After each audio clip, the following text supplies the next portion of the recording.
Welcome, everyone. I'm excited to kick off our presentation today.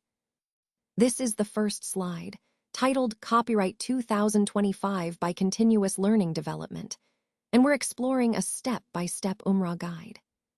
Over the next few slides, we'll walk through the key steps and important tips to help you prepare for and perform Umrah smoothly.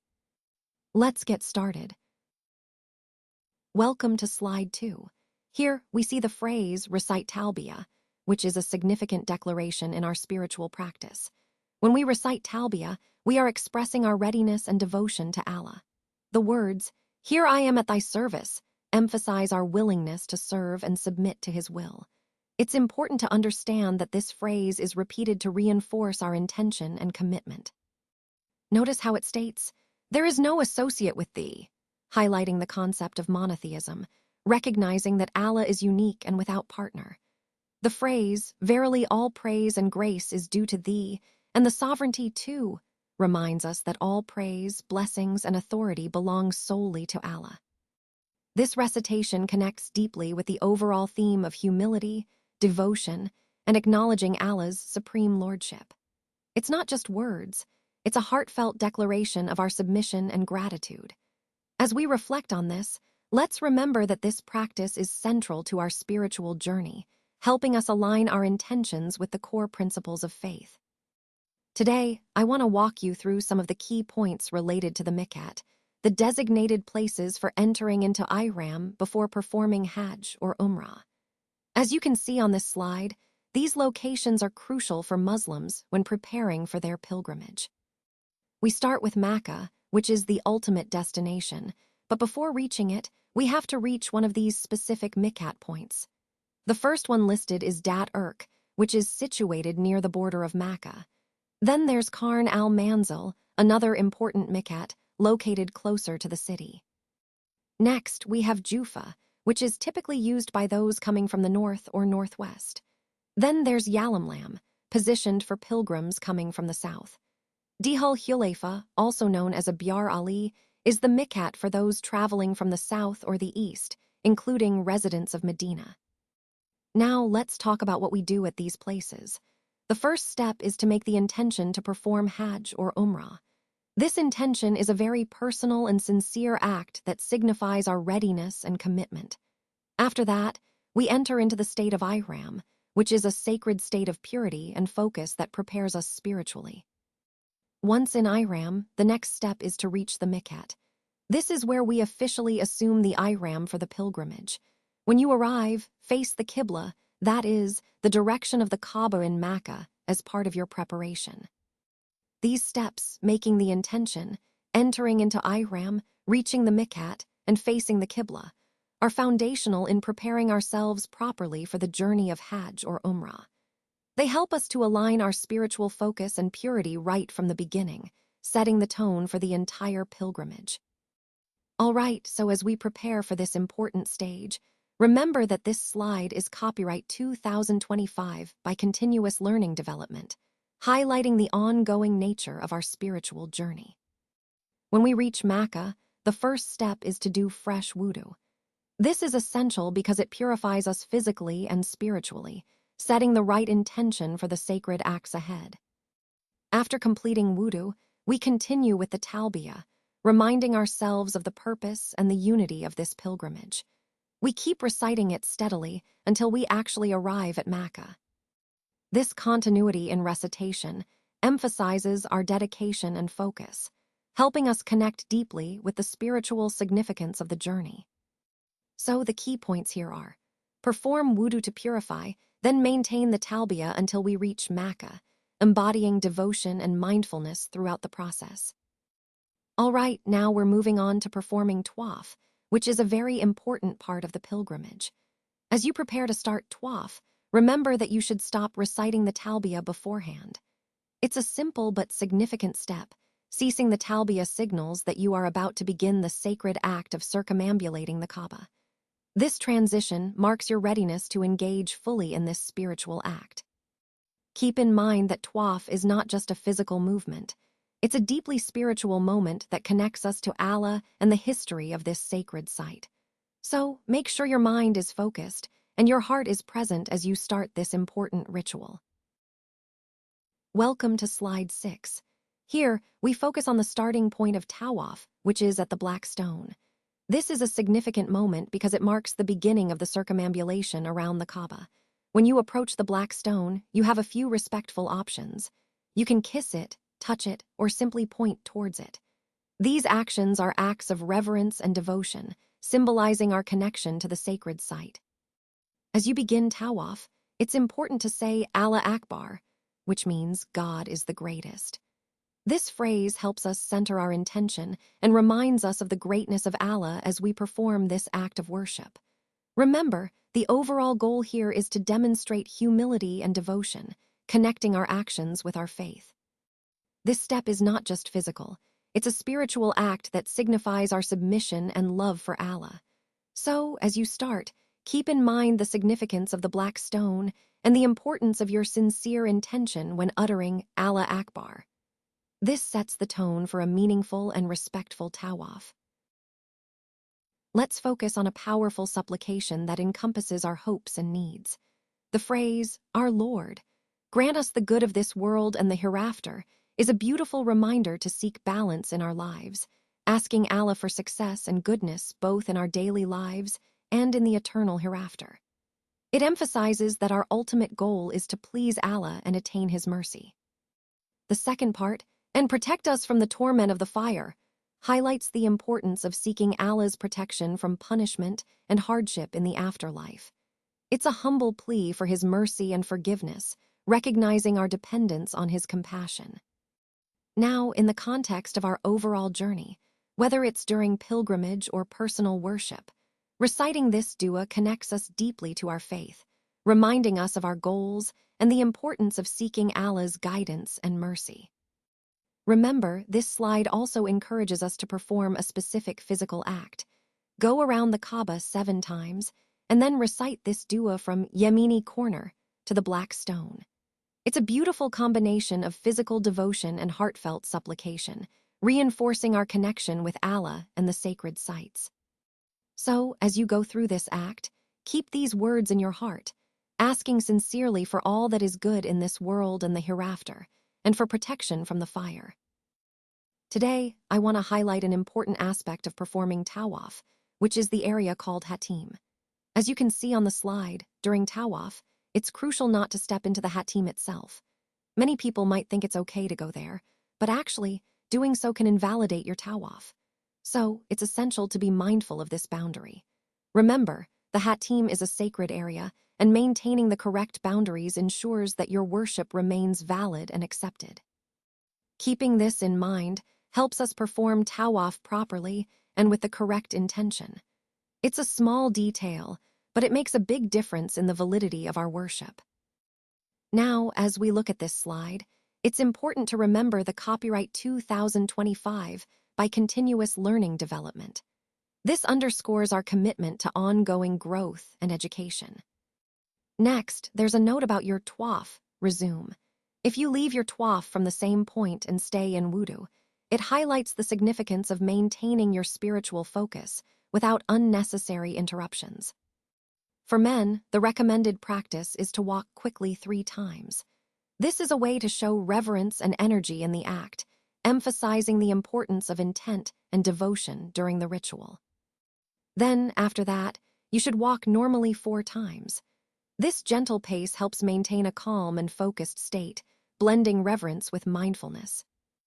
Overall, these steps are designed to help us perform our rituals with both sincerity and mindfulness, keeping us connected to the overall theme of spiritual discipline and continuous learning. Welcome to Slide 10.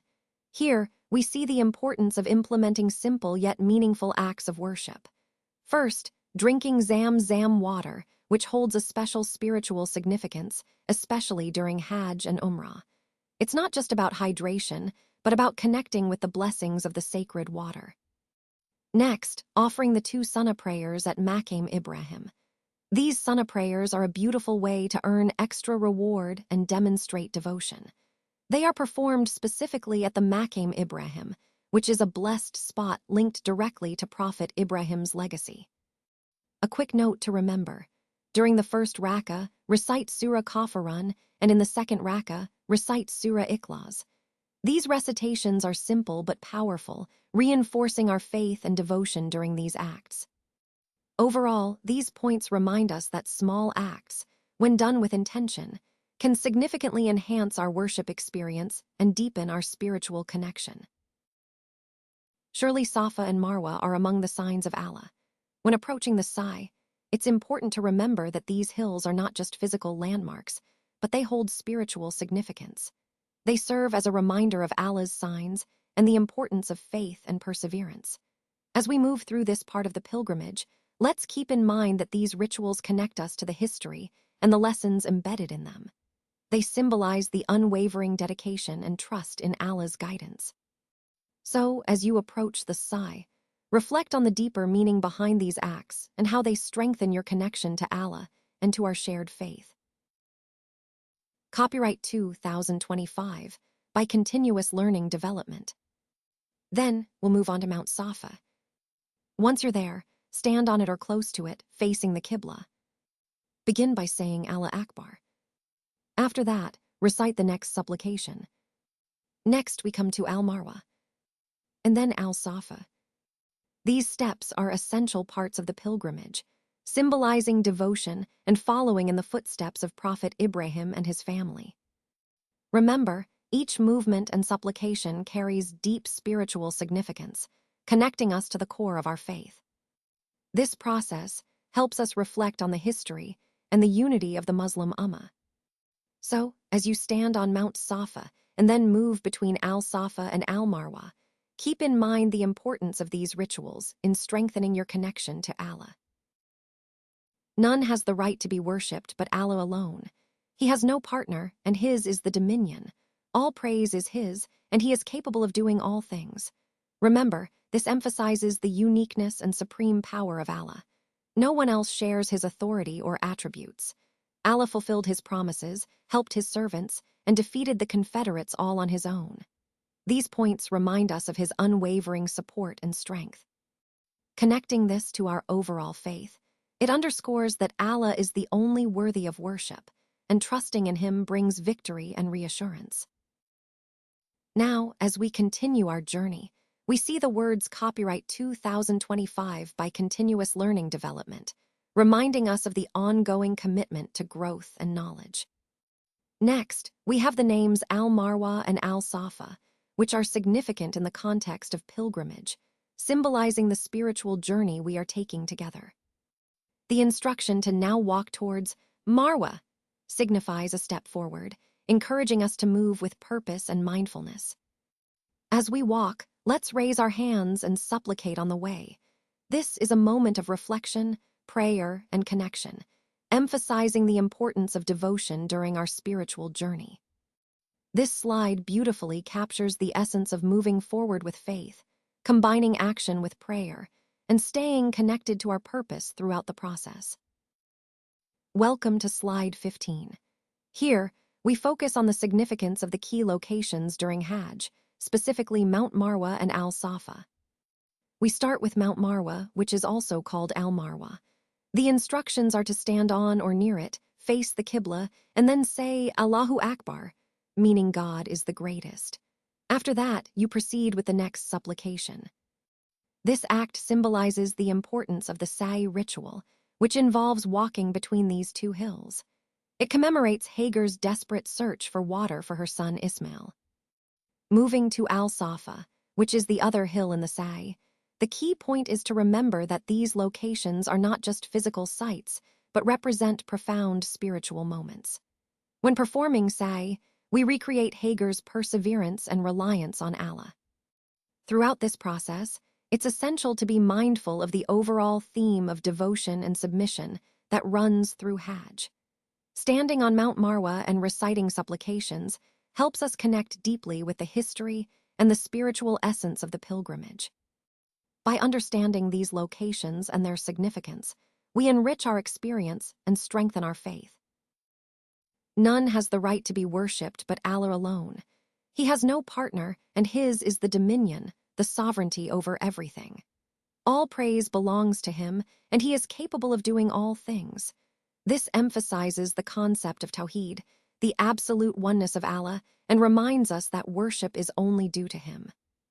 Repeatedly, we affirm that only Allah deserves worship because He fulfilled His promises, helped His servants, and defeated the Confederates. These points highlight His mercy, strength, and unwavering support for those who believe in Him. Connecting this to our overall message, it reminds us that Allah's power and mercy are central to our faith, encouraging us to trust in His plans and to worship Him alone with sincerity and devotion. Now, on this step, we continue to Mount Safa and then return to Mount Marwa, and we do this cycle 7 times. It's important to remember that this movement symbolizes the perseverance and dedication of Hajj pilgrims, reflecting the story of Prophet Ibrahim and his family. As you perform this sa'i, keep making dua with raised hands, pouring your heart out in prayer and supplication. This act of supplication is a key moment for spiritual connection and reflection.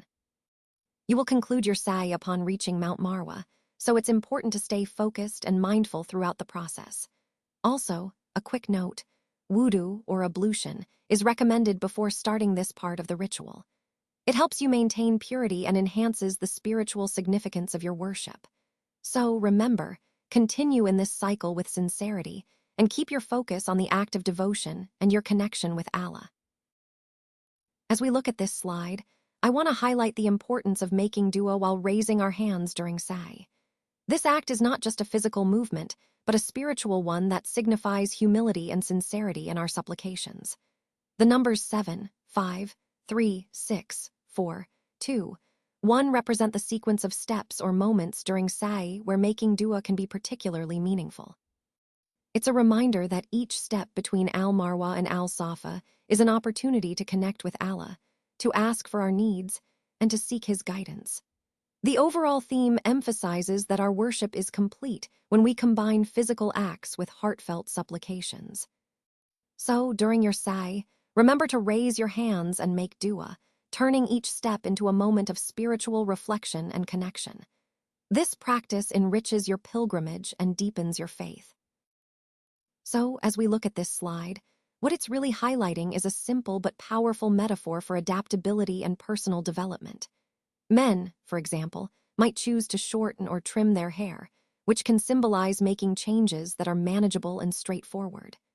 Ladies, on the other hand, might opt to cut a bit of their hair, representing a similar idea but tailored to different preferences or styles. The key takeaway here is that whether you're making small adjustments or more noticeable changes, the goal is to evolve in a way that feels right for you. It's about understanding that growth often involves some level of change, sometimes subtle, sometimes more significant, but always about moving forward. Remember, this ties back to our overall theme of continuous learning and development.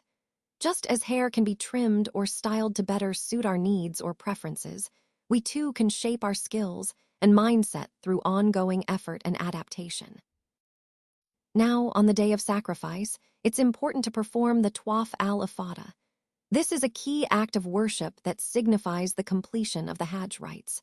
Remember, it's crucial to stay in wudu during this time to ensure your acts remain pure and accepted.